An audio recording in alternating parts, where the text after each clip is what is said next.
Good evening, everyone, and welcome to today's online webinar, Transforming Medication Safety, Advancing Safer Evidence-Based Prescribing. My name is Golda, and I'm honored to host this session focused on empowering clinicians and pharmacists with genomic insight and trusted information. Just a few housekeeping notes. This session is being recorded and will be shared with you afterwards. If you have any questions during the presentation, please feel free to type them in the chat box. As medication safety becomes increasingly critical, today's discussion will explore how evidence-based information tools are helping healthcare professionals make safer decisions at the point of care. Our first session, Pharmacogenomics at the Point of Care, which will be presented by Dr. Kandace Schuft, Senior Clinical Content Consultant, Pharmacist at Wolters Kluwer. Dr. Schuft holds a Doctor of Pharmacy from the University of Minnesota and a postgraduate certificate in pharmacogenomics from the University of Colorado. With over 5 years of clinical experience across inpatient, specialty, and community pharmacy settings, including a pharmacogenomics lab, she brings deep expertise in personalized medicine. In this session, Dr. Schuft will introduce pharmacogenomics in clinical utility and how Lexidrug supports pharmacogenomics at the point of care. Over to you, Dr. Schuft. Thank you, Golda. As Golda mentioned, I'm Kandace, and I've worked with Lexidrug now for about 8 years, and I look forward to giving this presentation. Today is an introduction to pharmacogenomics and its clinical utility, and how Lexidrug can support PGX at the point of care. Today we'll have a quick overview of pharmacogenomics, also looking at pharmacogenomics in Asia, current challenges and barriers, and then also a quick overview of Lexicomp, now Lexidrug, pharmacogenomics content, and any future opportunities and trends that we see. Also, just a few numbers for you to consider today that highlight why PGX is important and how it can positively impact patient care. Knowing that greater than 90 to 97% of individuals have one or more pharmacogenomic variant, and we could potentially decrease costs per patient up to $600 to $1,000. These stats give us a picture of how impactful, as a pharmacist, we can improve the safety and efficacy of medications prescribed to our patients.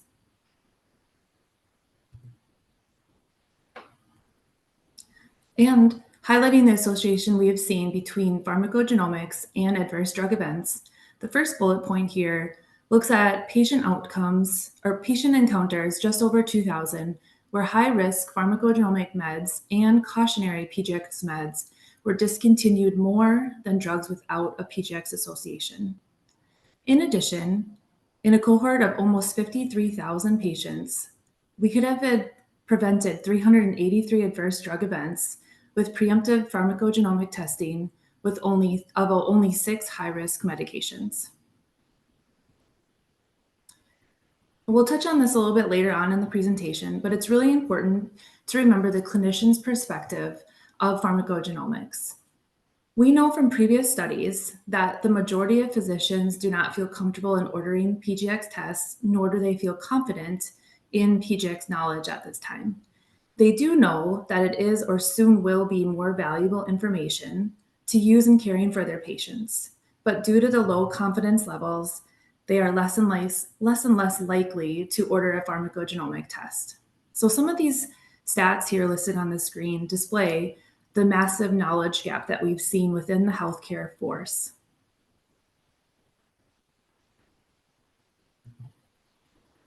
Moving on, I want to just draw a few examples of how pharmacogenomics is important in the Asian population. In many studies, there are predominantly non-Asian populations, with only 1.4 to 5% currently including Asian populations.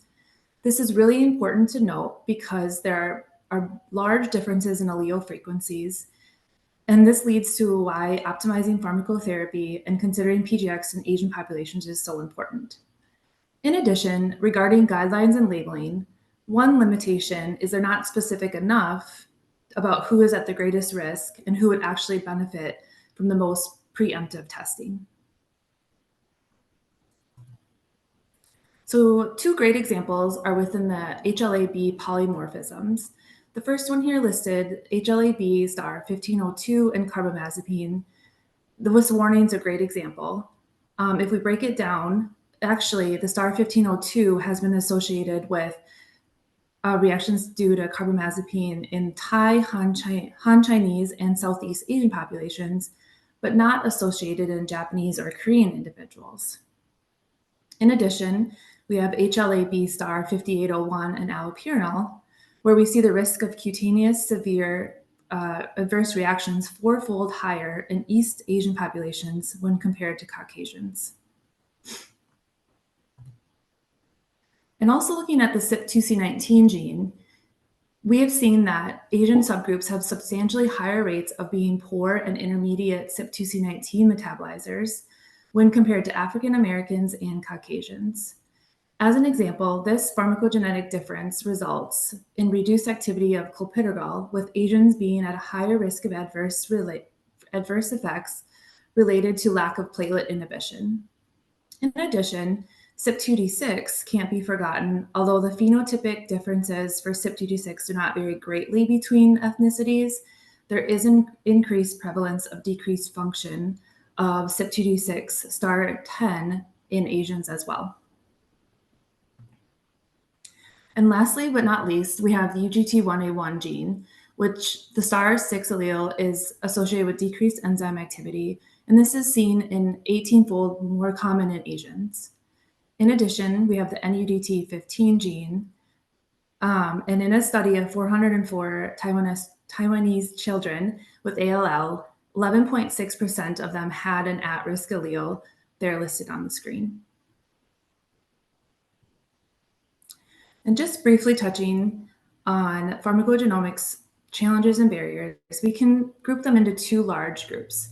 The first one being resources, infrastructure, and financing, which include the access to lab and clinical services, and also the lack of insurance coverage, cost-effectiveness data. In addition, which we talked about, is the knowledge and expertise, which we see here listed is the speed of new evidence, differences in labeling across regulatory agencies, and again, that knowledge gap that we've discussed among healthcare providers. So that was just a quick overview of pharmacogenomics in general. This screen here is a nice highlight of what LexiDrug offers in regards to pharmacogenomics information. You can see on the left in 2017 to the right in 2025, this is how much our content has grown over time. We have 401 concise monographs, which is listed there in the blue. We have 178 targeted therapy monographs listed in the gray, and also 46 gene monographs listed in the orange. And currently we do have a full coverage of CPIC, other guidelines, and the FDA pharmacogenomics table. Just a little highlight of our referential pharmacogenomics evidence ratings. It is made up of clinical validity and clinical utility. And here we look at the evidence of association, evidence of testing benefit, and come up with an overall evidence rating that we do include in all of our monographs.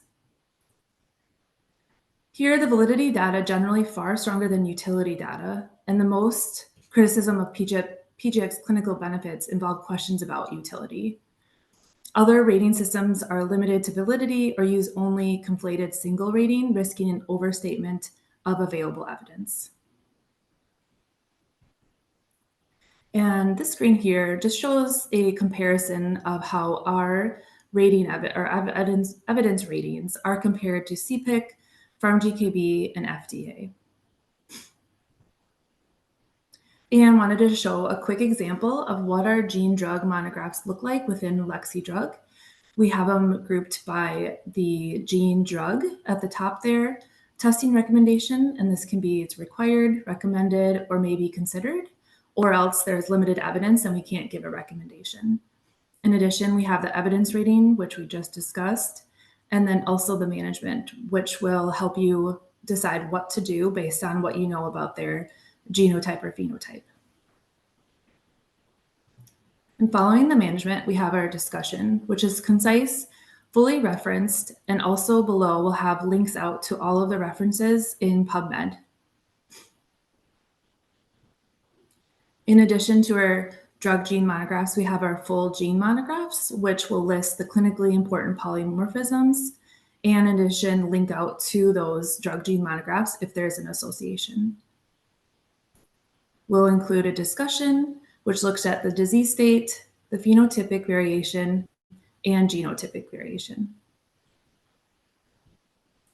In addition, back in 2020, when we started our targeted therapy monographs, they're very similar to our drug gene concise monographs.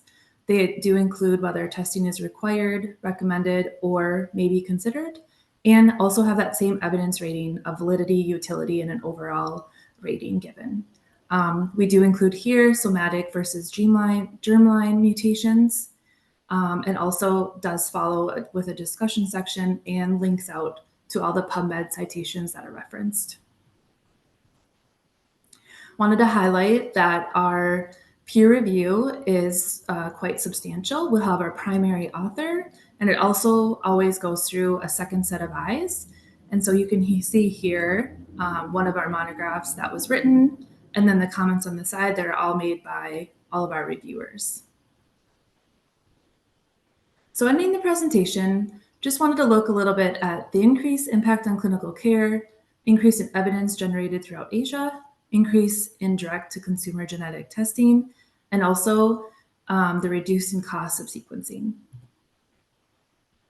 Here, we've seen that CYP2C19 genotyping has been guided to antiplatelet therapy. There is controversial about this because there's a lack of large trials. And also we have seen in a large meta-analysis of almost 3,000 patients, how there has been a decrease in composite outcome, decrease in death, and decrease in stroke due to using genotype-guided therapy. In addition, individuals of Asian descent could be better served with more pharmacogenomic studies, breaking it out into the subgroups. And although we need more studies, we have seen an uptick in studies looking at novel associations that have been identified. In addition, just over time, the reduced cost of sequencing the cost of sequencing has gone down, making it more accessible for patients to have genotype testing done. And a good and bad thing, genetic testing has become increasingly marketed directly to consumers, enabling them to order more tests, but also without a healthcare provider, which could potentially lead to misinterpretation by the patients. And with that, I will end my presentation. Thank you. Thank you, Dr. Kandace. We will now proceed on to our second session, which will talk about the real-world impact. Explore how integrated clinical workflows and data-driven collaboration are improving medication safety, reducing research time, and enhancing communication between pharmacists and prescribers. Presented by Dr. Nipun Patil, Head of Clinical Pharmacology. Dr. Patil is an experienced clinician and administrator with a strong background in oncology, pharmacovigilance, and healthcare operations. He has led India's largest team of over 100 clinical pharmacists and brings extensive experience in improving medication safety. He will share how LexiDrug and UpToDate integration enhances safety, reduces research time, and improve communication between pharmacy and prescribers, along with personal testimonial on UpToDate LexiDrug's impact on care quality. Over to you, Dr. Patel. Thank you, Golda. Thank you for the kind, elaborate introduction. Hello, everyone. So, good evening.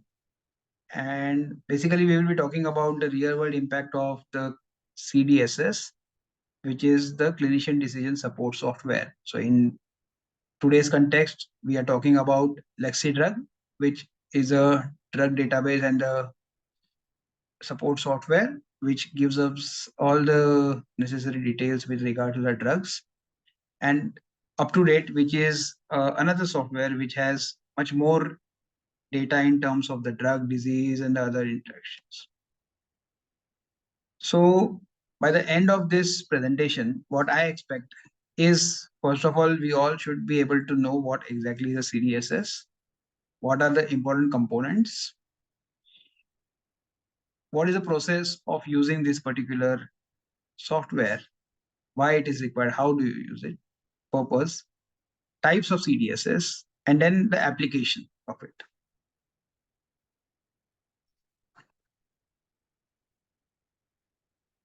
We have seen that people make decisions every day in each and every aspect of their work.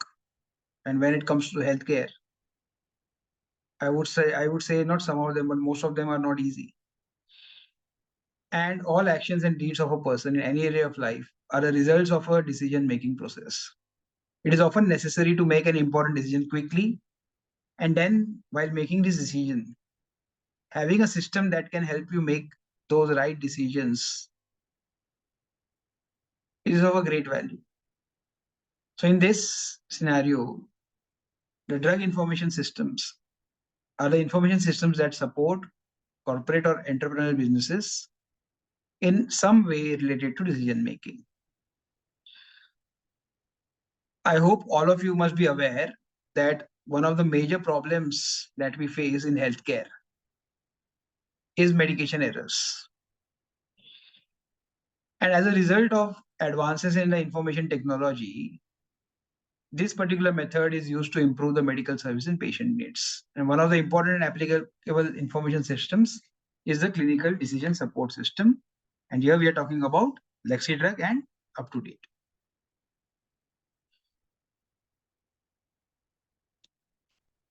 About the process. So what exactly is this process? So one thing is a database. Secondly, what we expect is this database is either integrated or it is a lookup system. The user enters the patient information like vital signs, allergies, results, tests. And then there is an interference engine which takes this information, compares it with the information available in the knowledge database. So LexiDrug has the database which has all the information regarding drugs, and there is a backend team which keeps on revising this particular information with the latest information which comes in, because medicine is a field which is a very dynamic field, and every day there's a new drug discovery, there's a new off-label use to a drug, or there's a new adverse drug reaction that comes in. So any of this knowledge which is there, a timely update is very much important when we are using it for our patients. So what happens is whenever there is an alert which gets generated, if the information meets the criteria of the rules which is programmed in the database, the user in their workflow gets this particular alert. So I would summarize, the main purpose of the CDSS is to provide timely information, usually at the point of care, while you are actually doing that particular work, and to help inform decisions about a patient's care. So in summary, this is what is a CDSS. Now, if we see what is important for a successful CDSS is one, access to accurate clinical data. The data has to be accurate. How do we ensure it is accurate? It gets revised from time to time on a daily basis, if possible. The latest correct data has to be there. So first thing which is very important is access to accurate clinical data. Second is access to patient medical knowledge. And third is ability to use appropriate problem solving skills. Patient medical knowledge, with that I would say कि whatever the patient's data that we encounter, be it patient medical history, or be it a diagnosis, or be it a lab test, all that data we should have a proper access. The CDSS should have a proper access. And third thing is ability to use an appropriate problem solving skill. Basically, the intelligence has to be there in their software to make sense and to correlate both that data. This is what is very important for a successful CDSS. Now, if I just summarize what are types of CDSS, so one is a knowledge-based single system CDSS and non-knowledge based. So in a knowledge based, what happens is the user's knowledge is integrated into the database, the clinical data, and it talks to the knowledge base. The interference engine will basically make sense. It will give recommendations back to the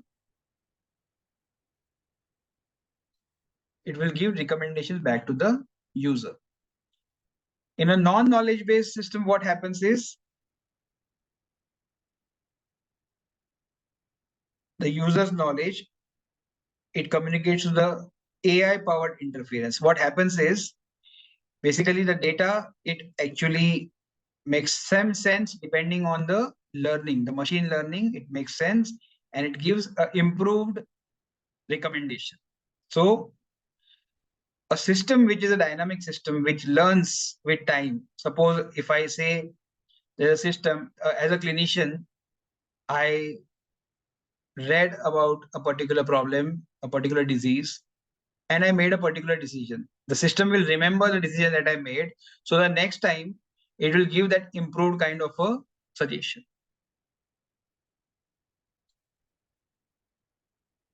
Now we'll talk about applications of CDSS, how it is applied.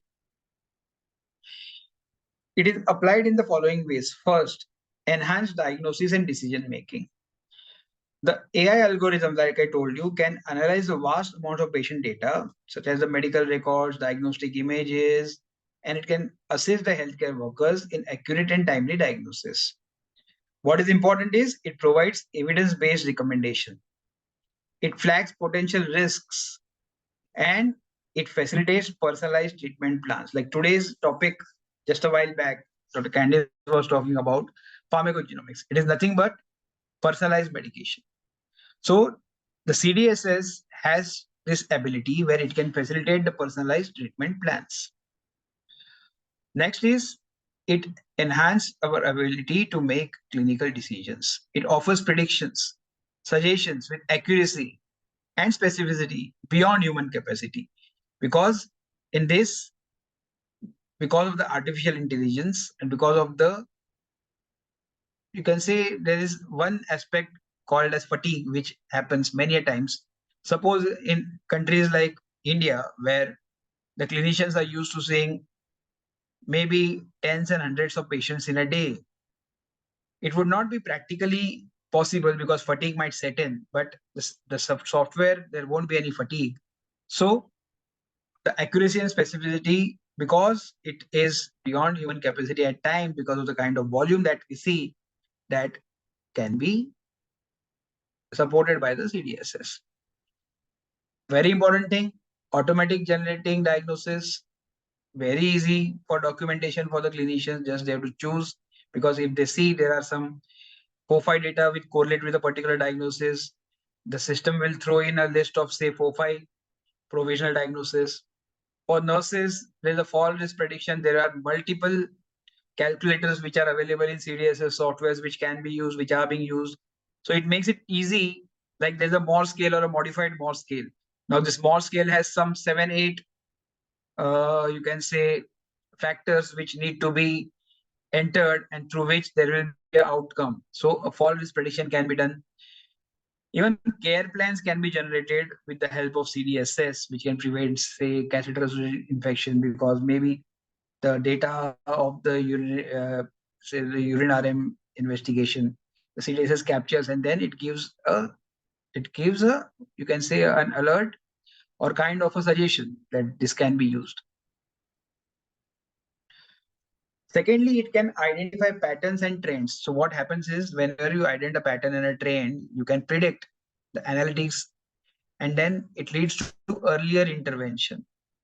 This enables to intervene proactively, provide timely care, and prevent complications, because once time is of utmost importance. Many times we see there are many guidelines, for example, the surviving sepsis guidelines in India, where in case of any infection or sepsis, as early as you give the antibiotic, the better is the chance of the patient's recovery, and the lesser is the days of hospitalization or length of stay. So proactive interventions and timely care will lead to decreased complications.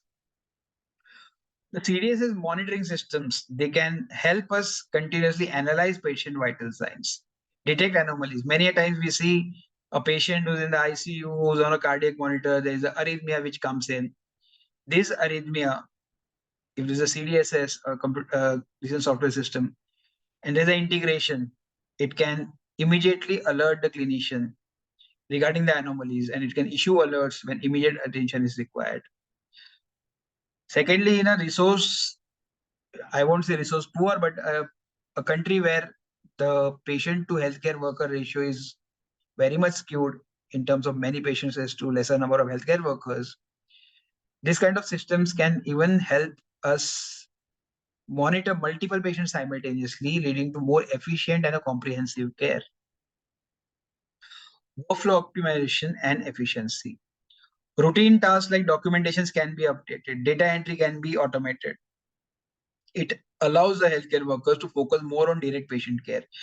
What is common, there is an option to a copy and a paste, obviously with some kind of restriction, some kind of, you can say, supervision, but definitely it helps optimize the workflow and make it efficient.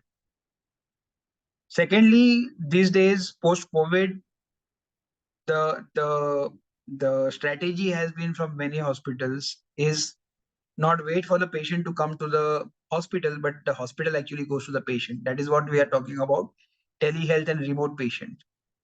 So whenever there are softwares in place where the patient data can get accumulated because of the kind of devices now the patients are having, many of the software, they can get access to data from the patient's phone.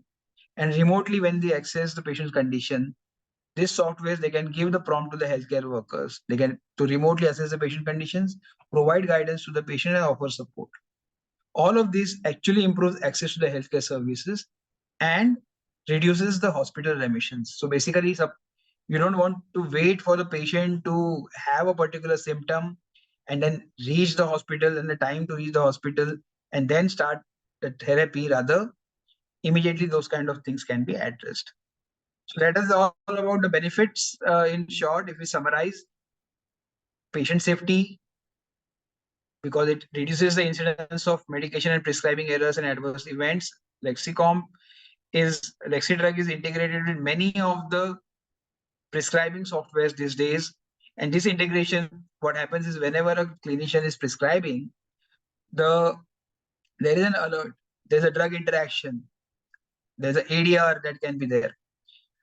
Even there are patient education leaflets available so that at a click of a button, this leaflet can be given to the patient. And the patient education is something which is these days very important because most of the errors happen because the patient is not educated enough. And that can be done with this kind of software. There are patient education leaflets available for drugs, for diseases, for everything. Second is the clinical management, adherence to clinical guidelines, follow-up and treatment reminders. All of these are also there. Cost containing, like I told you, reducing the test and order duplication. So if there is a duplicate order which is in place, the system will throw an alert. Okay, sir, this is a drug duplication. Secondly, since the software is integrated, you have access to, in Lexidrug, there is something called as a formula link. What happens is the hospitals can link their formulary with the Lexidrug database, and there is an option to give even a suggestion for a cheaper medication or other treatment option. And it reduces the provider load. It significantly reduces the load on the provider because the doctor now does not need to remember what is there in the formulary. System will automatically show it to them. Secondly, administrative function automation, diagnostic code selection, automated documentation, like I told you a while back. Third is diagnostic support.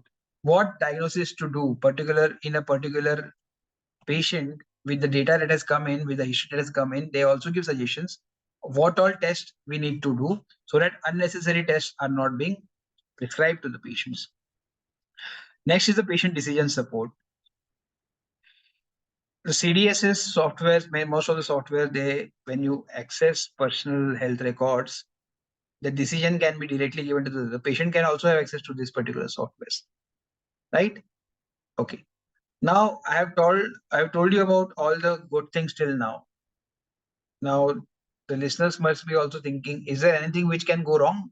Yes, there might be a few things, definitely which, so any good thing has to be taken with a pinch of salt. Same way for CDSS, there is a phenomenon called as alert fatigue.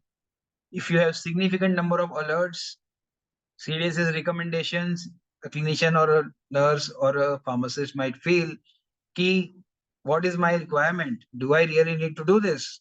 Is there any? And then providers, they also start to dismiss them regardless of importance. It's something called as alert fatigue. So there are ways by which these are also handled. Disrupted fragmented workflow. Many times because of multiple alerts, the CDSS can disrupt the existing workflow. If they require interaction, if they require to do something that does not match the provider's real world information, there is a, you can say, a altogether different opinion. So in that case, that is something that is also seen. System and content maintenance challenges. So like Wolters has a team of around 150 odd people at the back end, many of them MD doctors, PharmD doctors, who are continuously maintaining this particular content on a daily basis, if I say. So there is a difficulty, it is a practical difficulty which is definitely handled well by the Wolters team, but this is again a challenge to ensure that the CDSS remains up to date. One more important problem that is there with CDSS is dependency on computer literacy. Some CDSS may require a very high technological proficiency for use.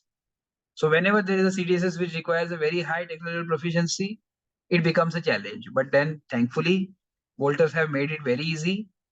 And in my opinion, in my last 8-10 years of usage of this particular two softwares, those are like very easy softwares. One important aspect is negative impact on the user, like excessive reliance. The software will do the things. So if we rely totally on the software, excessive trust, that might also make it difficult. But then again, that is something which is a responsibility which the CDSS team has to ensure, that the data has to be accurate and the logics, the alerts have to be accurate. So this is more of a responsibility, I would say. And obviously, financial challenges, setup can be expensive, capital expensive, as well as HR intensive activity, and long-term cost effectiveness may not be guaranteed. If why it is not being guaranteed? Because if the usage is not proper, then the cost effectiveness won't be guaranteed. For that, very important is time to time there has to be an interaction between the CDSS support team as well as the stakeholders, and this can be taken care of. In conclusion, I would like to say several tools of health generation are accessible on the market. CDSS helps to enhance the quality and safety of the healthcare. Majority of the apps are compatible with EHRs, electronic health records. However, it may be also utilized on their own.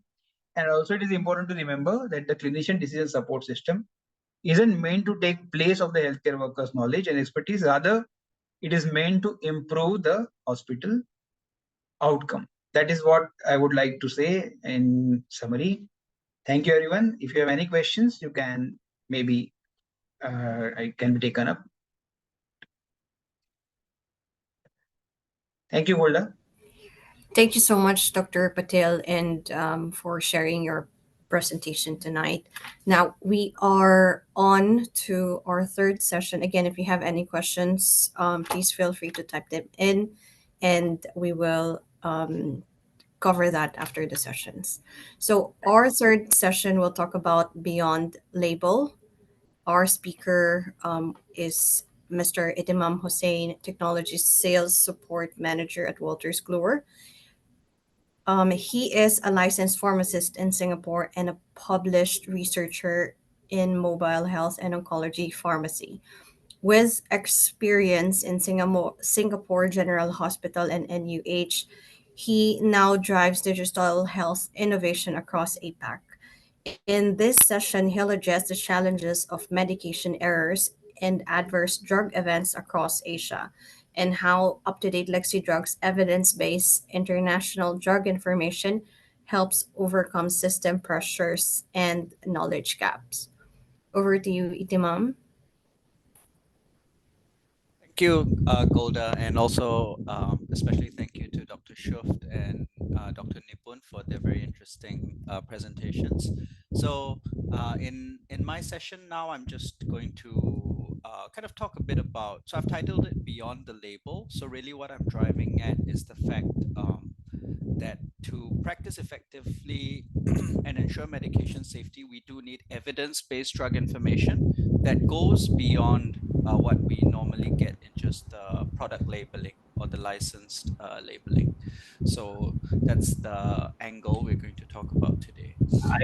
Ihtimam, sorry to stop you in between. Your mic is, I think, there is some background noise. Can you keep it a little near to your? Is this better? Yeah, much better. Thank you. Actually, let me just make sure it's using my external mic. All right, how's this now? Is this okay? Yeah, this is better. Okay. So, so the first thing I'm going to talk about really to set the stage is why medication safety actually matters in Asia. So I trust most of us here actually in the audience are pharmacists, so I don't need to convince you really of the importance of medication safety. But the one thing we always want to recognize is that every medication decision carries risk, right? So even if it's just something as simple as paracetamol, acetaminophen, you know that every drug has benefits, but there are also potential risks. So whenever, as whether you're a physician or whether you're a pharmacist dispensing or validating a prescription, you do need to weigh the risks and benefits carefully and then optimize the choices for your patient. The second is that I think this is, this is, of course, prevalence varies from country to country, from site to site. But I think we know that there are high rates of medication errors and adverse drug events reported across Asia. And I'm sure in your own countries or perhaps even in your own institutions, you might have come across medication errors before. And the fact is these events contribute to avoidable patient harm or preventable patient harm. So I think just one study, I mean, there are many studies, but just one example was that I think a study from Malaysia reported that about 30.6% of emergency department visits were actually linked to adverse drug events, of which about half were considered preventable. So for some of these preventable medication errors or adverse drug events, you can imagine that preventing them could actually lead to lower healthcare costs or lower healthcare burden, for example, on emergency, on admissions, and so on. So, of course, there are a lot of different causes of medication error, right? So it could come about just, we're very busy, we don't have enough time. It could also be that we sometimes in the pharmacies have quite quick staff turnover sometimes, where, the new staff may not be trained adequately and things like that. Then otherwise, of course, things like drug administration or even poor drug distribution practices. So one thing to also take note is that many of these issues are also compounded by a lack of reliable evidence-based drug information that's available at the point of care. By point of care, I really mean on the ward or in your pharmacy when you're dispensing, things like that. Information that you can look up quickly and get a response on quickly. All right. Sorry, just give me a moment. I'm just gonna turn off my fan. I hear there's some background.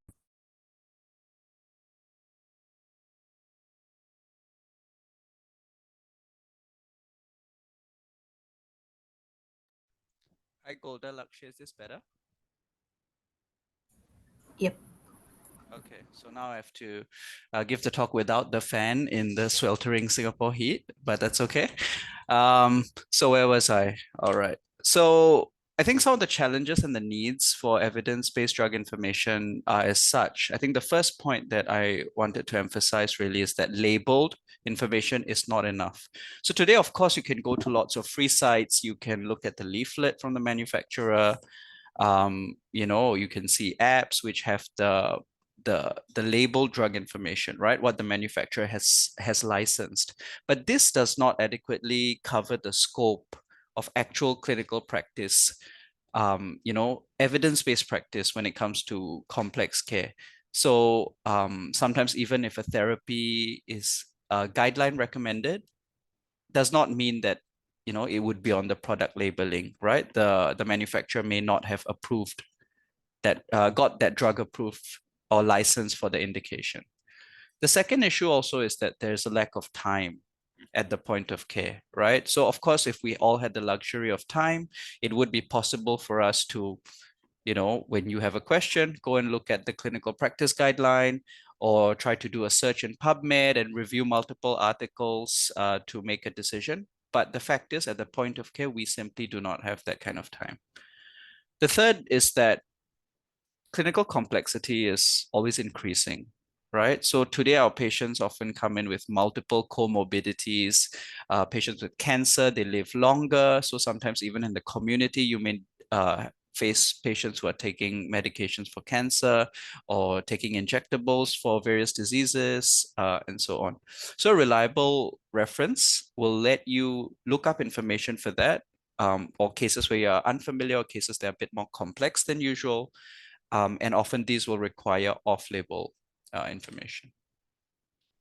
So I think you've heard LexiDrug being mentioned a couple of times. So I'm not going to go into too much detail, but fundamentally what LexiDrug is that it's an evidence-based, comprehensive referential drug information solution.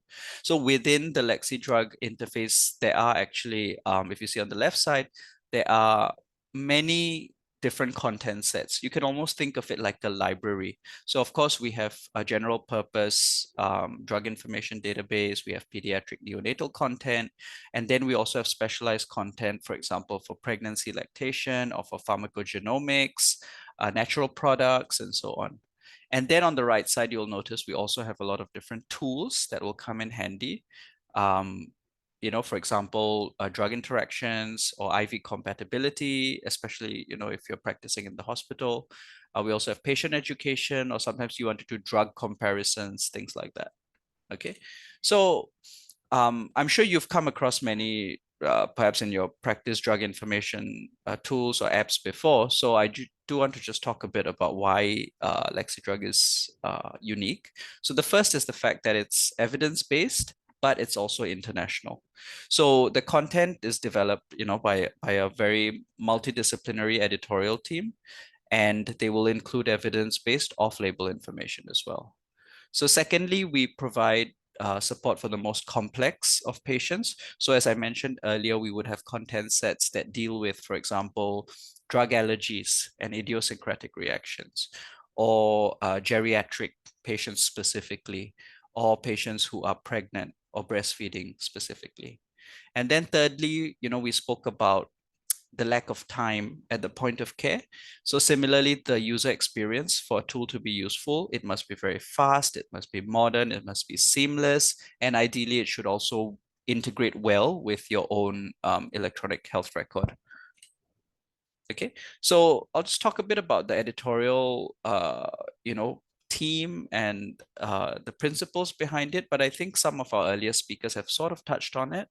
But we have on staff full-time, I think more than 70 full-time editorial staff, many of them with, advanced pharmacotherapy training or specialized pharmacotherapy training. But that's not all. So we have more than 260 external consultants who are practicing doctors or practicing pharmacists around the world. I think more than 40 outside of North America. And then the content updates are made very, very frequently, and there's a strict process that ensures the content is unbiased, it's comprehensive, and so on. So when it comes to our international drug coverage, we have, I think, almost 600 monographs on non-FDA approved drugs. So even drugs that are not approved in the US, we do have monographs on those. And then we also include more than 500,000 international brand names. So sometimes you can search by brand names that are local to you if you didn't know the generic drug, and chances are you would be able to find the monograph anyway. And then, as I mentioned about our editorial advisory panel, the external consultants, in fact, even just from Asia alone, we have more than 20 plus of them collaborating with us. And I believe there are also some from India And then, of course, the rest of the region, Australia, Korea, Japan, Taiwan, Singapore, and so on. Okay, and then of course for international drugs, I think many of you may be familiar with the hard copy of Martindale, the book, very big book. So you have the option to add that on as well within the same LexiDrug interface if you want to. And lastly, it also supports search in your own language. So sometimes for our customers in other countries who prefer to search in their own language, for example, let's say search in Korean or search in Japanese, it works as well. Okay, so another theme I spoke about was really the complexity of care, the complexity of the clinical cases that we're dealing with on a day-to-day. So what LexiDrug allows you to do really is to care for these patients with confidence, because nobody can be an expert on everything. It's okay to refer to something when you're faced with a case that's a bit more complex than usual.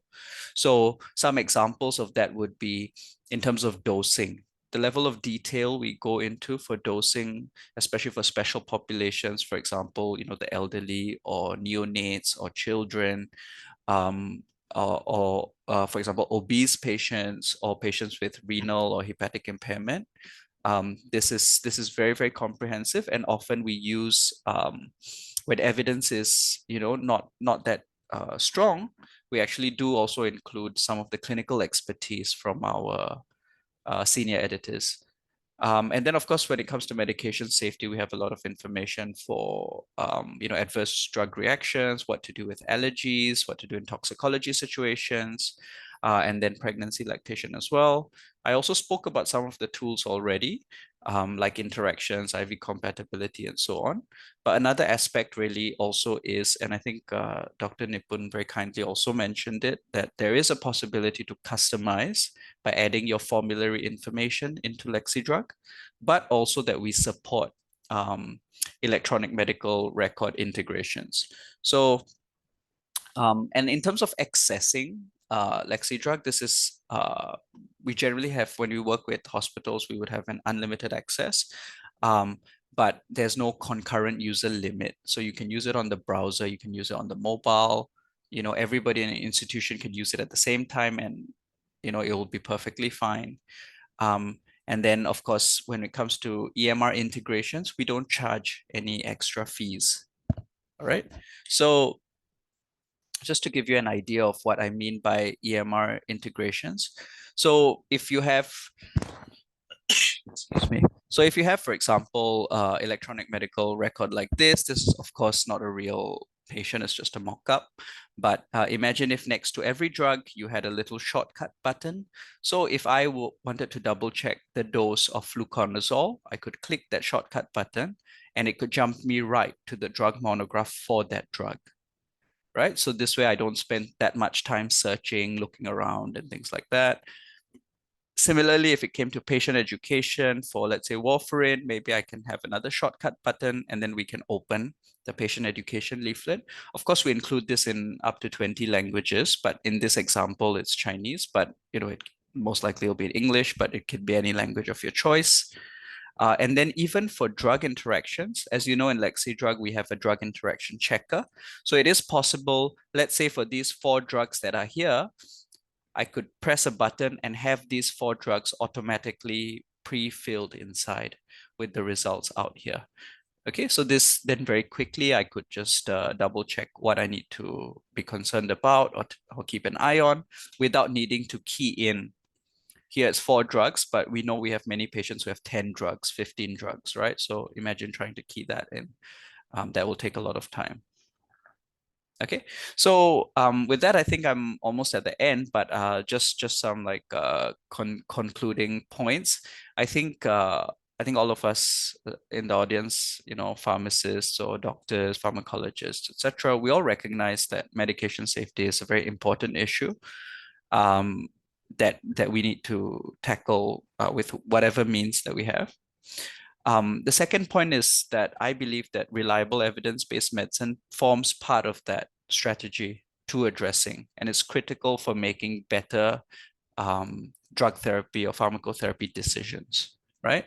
And then thirdly, I hope I gave you just a short introduction of what up-to-date LexiDrug is, and that this is one of the evidence-based drug information resources that is able to handle the complexities that we are facing in practice today.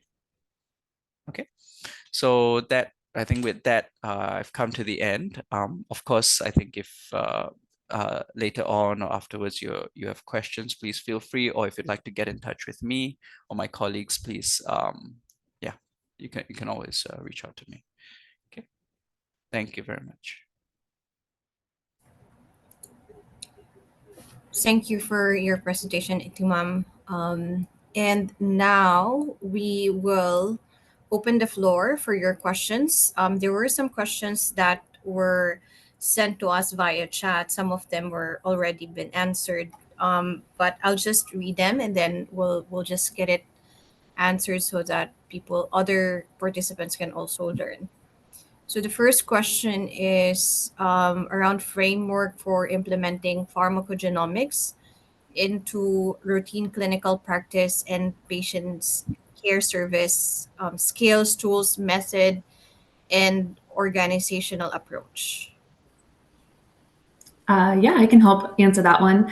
I think it would be, you want to start with identifying what actionable gene drug pairs you want to focus on. Do you just want to do a single? Do you want to do a panel? And then also leveraging guidelines to follow, such as CPIC and PharmGKB to interpret the test results. And in addition, very important to find, stakeholder engagement, whether that's hospital leadership, a P&T committee, also having IT behind you with integrating into the EHR workflow. And then as we mentioned too, the education is a big piece. So just educating all of the healthcare providers. Oftentimes it's been pharmacists that kind of lead the pharmacogenomic clinic or testing that whole program, at least here in the US. And then I think once you do implement it, it's also important really to follow the outcomes and track, the clinical impact that you've had, so you can show value to the service. Yep. Thank you, Kandace. Second question is, in your opinion, what is the character of an ideal prescription? Let me take this. So an ideal prescription is basically one having an ideal prescription would have no medication. Okay. So the best practice is to prescribe as less as possible. Secondly, it should have a very clear guideline for the patients and in the language they understand. Many times we find prescriptions having the Latin and the Greek short forms and stuff, and then the patient actually does not actually understand. So in clear guidelines, the language which the patient can understand. And secondly, one major problem with prescriptions is many times there are specialists who write medications which are relevant to their own specialization. But the patient has actually visited maybe 3, 4, 5 other clinicians, other specialists. So important aspect is reconciliation, reconcile first, write minimum medications and avoid duplications. So that is my mantra for an ideal prescription.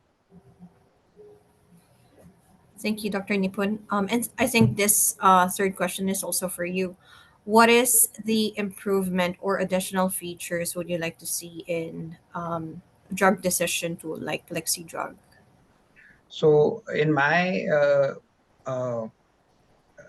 history with LexiDrug since the last 7, 8 years, almost 10 years now, one thing which the team has been really proactively addressing is the number of languages in which the data is being prepared. Obviously, they have definitely added many languages, but there are still many more languages. If they can address that, that would something that would help connect more number of people, and then that is what is my thing. Okay, thank you. And then next question is, how do you capture off-label use practices in CDSS? Maybe Ihtimam, can you take on this question? Right.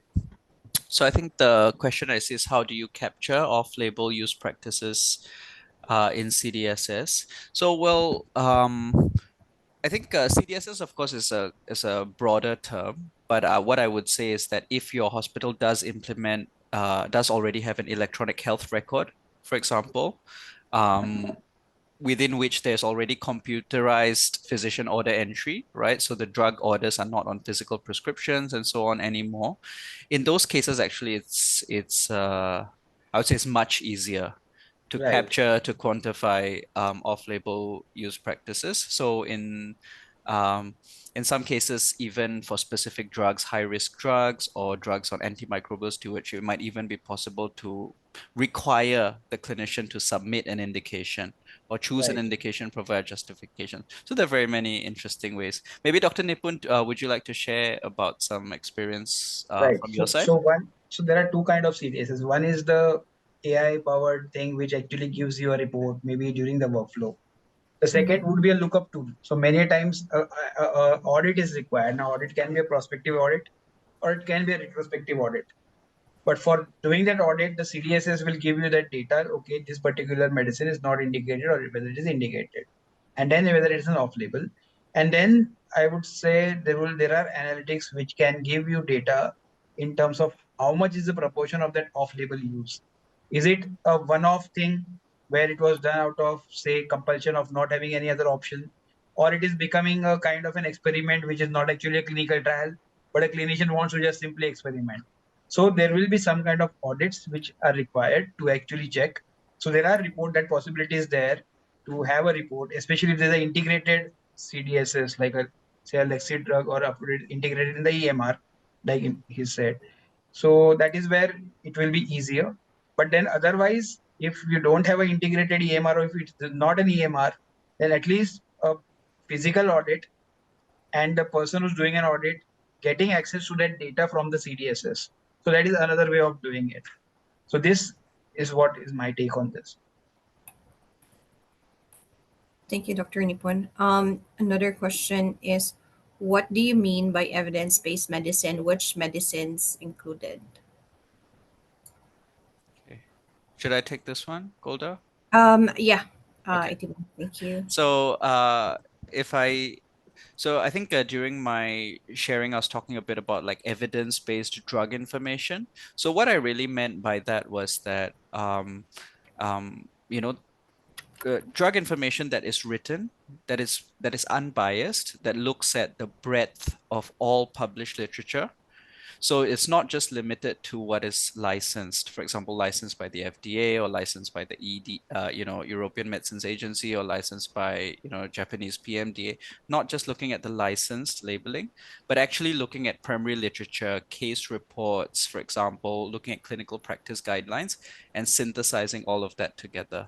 So in doing so, and of course, we have excellent editors who do that. In doing so, we make sure that the monograph is indeed evidence-based. Like it's not just limited to what, the pharmaceutical manufacturer has applied for to be licensed. So that's really what I meant.